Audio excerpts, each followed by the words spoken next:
Je vais présenter le 20h, disons. Attends, laisse ma ouais, non, je te laisse ma frange et puis mon crâne dégarni, s'il te plaît. Oh, ça va, t'es encore. C'est vrai que c'est pas parfait, mais. Ah bah, c'est pas comme la toi. mèche est bien, la mèche est bien. Bon, tu vas laisser ça tranquille, le.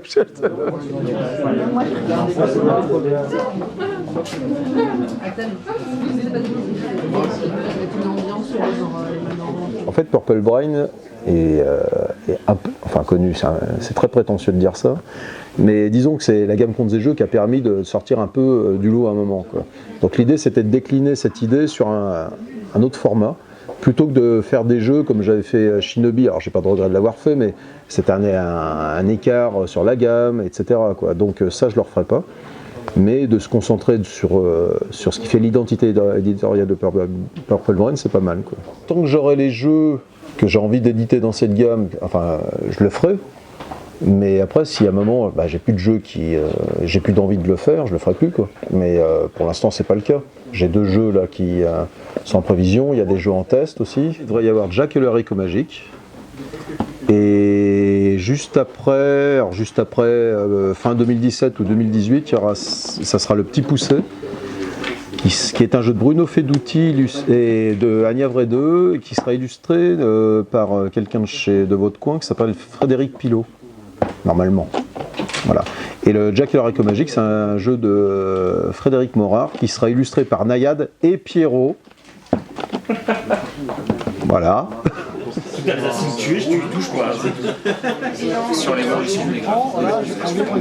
Sur la gamme Contre et Jeux, j'ai une sorte de routine entre guillemets, alors c'est pas péjoratif, qui s'est installée, c'est-à-dire je sais combien de temps grosso modo ça me prend pour développer un jeu de cette gamme et combien de temps je vais faire tout le travail d'édition dessus. Donc c'est pour ça que je peux dire à peu près, te dire que les 2 prochains ça sera ceux-là. Parce que je les ai déjà et voilà. Sur la gamme classique, ça demandait un peu plus de temps parce qu'il y a plus de développement la plupart du temps. Et le premier a demandé plus de temps parce qu'il y avait la boîte à concevoir, le travail graphique, etc. Comme c'est une charte graphique qui est unique, il n'y a que la couleur qui change comme sur la gamme Contre et Jeux, ça s'accélère. Tu n'as pas à refaire tout de zéro à chaque fois, quoi. Photobombe. Et c'est marrant ce mélange. L'idée c'est de décliner la gamme Contre et Jeux sur un format supérieur, c'est-à-dire en termes de temps, d'âge aussi, et pas forcément de complexité parce que ça reste un jeu familial. Donc l'idée c'était de s'appuyer sur des œuvres aussi, comme sur la gamme Contre et Jeux, mais des œuvres, là on est plus sur le roman, alors je ferai peut-être pas forcément que du roman, hein, mais de s'appuyer sur des œuvres. Voilà. Le but du jeu c'est de faire le tour du monde en 80 jours.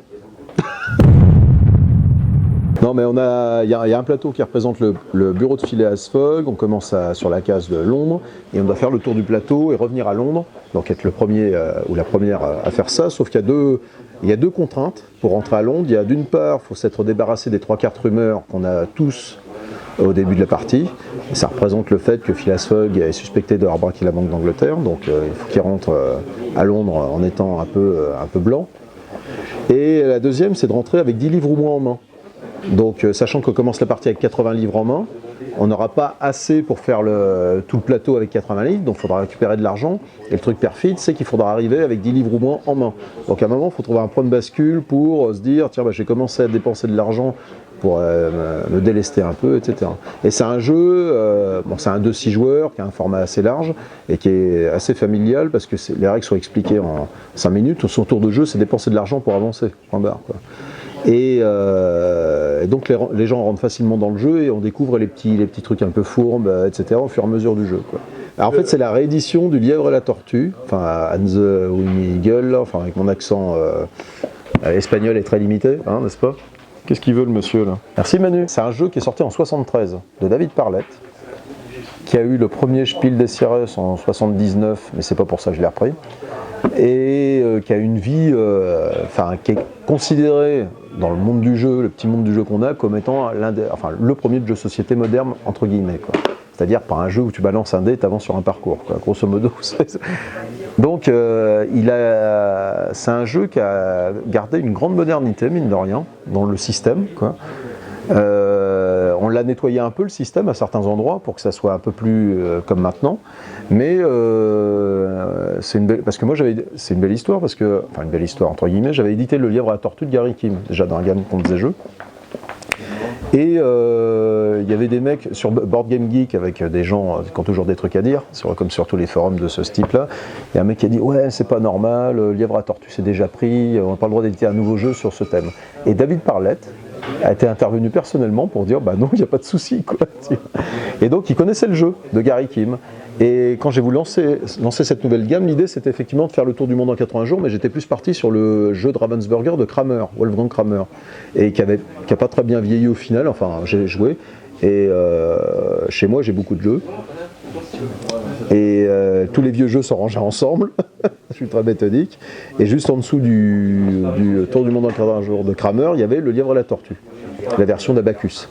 Et donc je me suis dit, ah ouais, ça pourrait marcher. Ça. Et on a rejoué, j'ai rédigé 2 pages d'adaptation sur le nouveau thème, et j'ai envoyé ça à David Parlett, qui a un site. Alors c'était un peu le pigeon envoyé au lance-pierre, quoi, tu vois. Et il a répondu, il était enchanté par l'idée, et puis on a discuté, et puis on a décidé de le refaire. Et puis voilà, quoi. Donc c'est cool. Mais ouais, Je pourrais arrêter ma vie d'éditeur maintenant, je pense. Mais la boucle est bouclée, tu vois. Voilà. Bon, la vôtre. Hein. Le prochain dans la gamme, normalement, l'étape prochaine, ce sera Oliver Twist, qui est un jeu de Bruno Catala et Sébastien Pochon, qui est dans le même format, c'est-à-dire un jeu familial avec un petit peu des coups de fourme. Moi, j'aime bien mettre des coups de fourme, puis Bruno aussi, donc ça marche bien. Mais voilà, ce sera sur le même principe, enfin, pas le même principe, c'est pas ce que je veux dire, mais la même idée. C'est un jeu qui se joue en 45-60 minutes, qui est appréhendé facilement, dans lequel il y a un petit peu de profondeur, etc. Voilà.